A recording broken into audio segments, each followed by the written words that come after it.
Tonight on Nightline, behind the scenes with Hillary Clinton in an exclusive interview. She tells Cynthia McFadden she's sorry for what Bill said and she claims she can control him. We're on the trail en route to Super Tuesday. Plus, the big cut. The Fed slashes a key interest rate again. But what about people facing foreclosure? With values shrinking, why more and more homeowners are just walking away. And Italian food, Latin American style. Would you try the llama bolognese with cocoa pasta? It's a taste of the world. From the global resources of ABC News, with Cynthia McFadden in Atlanta, Georgia, Terry Moran and Martin Bashir in Washington, D.C., this is Nightline, January 30th, 2008. Good evening. There are now just two candidates fighting tooth and nail for the Democratic nomination after John Edwards withdrew from the race earlier today. Last night, we brought you a day in the life of Barack Obama. Tonight, we have exclusive access to Hillary Clinton. This is already a formidable political battle. Earlier this week, when Ted Kennedy gave his endorsement to Senator Obama, he made it clear that he was doing so in part because of comments made by Bill Clinton. So now Hillary Clinton faces some tough questions like, can she control her charismatic husband? With the campaigns now driving towards Super Tuesday next week, my co-anchor Cynthia McFadden followed the senator on a hectic day of campaigning. Martin, we started the day in Little Rock, Arkansas. That's where Hillary Rodham went as a young lawyer, married Bill Clinton, had her daughter Chelsea. So it was a homecoming of sorts. Coming home, in fact, to one of 22 states that will vote in only 6 days. It is so great to be back. Senator Clinton began the day with 4 hours of sleep in this place that she came to more than 30 years ago, following her heart and William Jefferson Clinton. The Teamsters are in the house. It is the place she called home for nearly 2 decades, and if at one point she came here reluctantly, that is not the case now. This morning, a black Elvis impersonator showed up unexpectedly to sing her praises, which seemed just fine with her. Well, 1 for the money, 2 for the show. You can do it, Hillary. Go, go, go, and don't you let them give you the blues. You can do anything, but don't step on her. Okay, your black suede shoes. Her good mood this morning may not be just from the warm welcome at the Kitchen Express. Last night's 20-point win in Florida, while not helpful in the race for delegates, does give her bragging rights going into Super Tuesday. We met up with her as she got ready to talk to a gymnasium full of supporters. So did Senator Obama call you and congratulate you? Well, you know, we're busy. We're on the road. We're trying to cover a lot of territory. Well, that's a little break with tradition, though, isn't it? Well, usually the loser calls the winner. Well, you know, there's just so much to be done that I'm so happy to be here in Arkansas. I'm glad you're here. You're turning the other cheek. Is it nice to be back in Arkansas? You know, I have so many friends here. I have 18 wonderful years here. We come back all the time. I just feel, you know, so connected to Arkansas. It's where I got married. It's where my daughter was born. And I just couldn't be happier to be back and talking to a lot of folks. Another reason for her fine spirits today may be the announcement that John Edwards was making in New Orleans while the press waited for Clinton in Little Rock. It's time for me to step aside. At just about 2 o'clock Eastern time, as he wrapped up, she came back to give her reaction. Welcome to Arkansas. Great place. I hope you had fun on the short night we had together.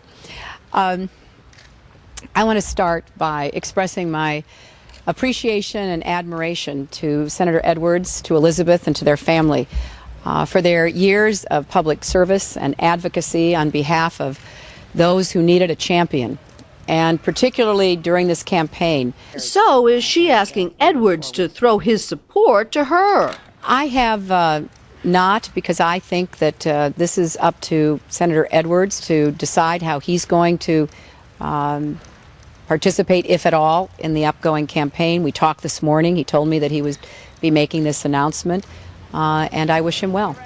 And then it's off to the Clinton plane heading to Atlanta. Press in the back, Clinton and her staff in the front. About an hour into the flight, a surprise. The woman who once got in such hot water over not baking cookies was serving peach cobbler.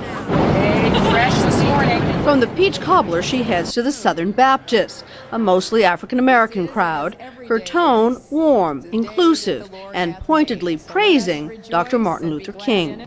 It was my youth minister who took us to see Dr. King preach about our responsibilities to our fellow citizens.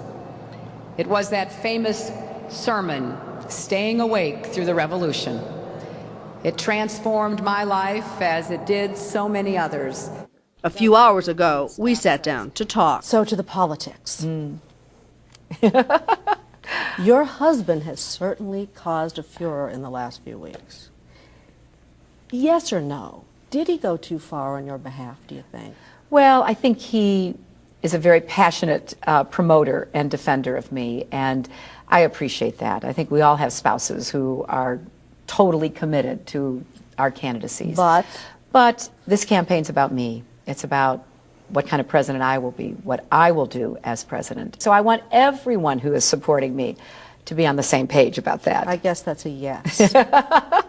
So did you have to woodshin him a little bit and sit him down and say, No, we have a great effort going on that he is an integral part of, and he's doing so much good for me.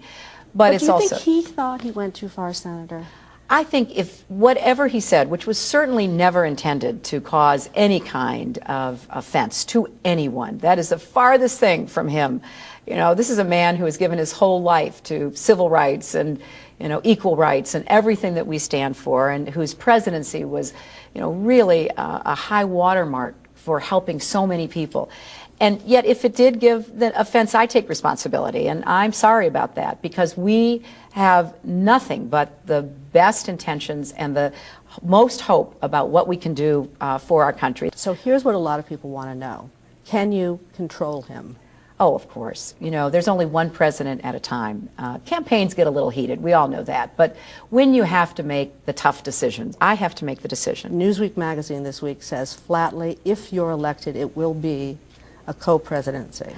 Well, that is not the case. Maybe it's a good idea. Well, no, it's not. It's not. I learned that. I learned that the hard way, because it's important for the country to know who they're voting for. And everyone in the White House is there only because of their relationship to one person, the president. Well, no, it's not. It's not. I learned that. I learned that the hard way, because it's important for the country to know who they're voting for. And everyone in the White House is there only because of their relationship to one person, the president. And there wasn't a meeting at the kitchen table going, okay, we got to get tough now. No. I'll be the nice guy, you be the mean guy. No, none of that.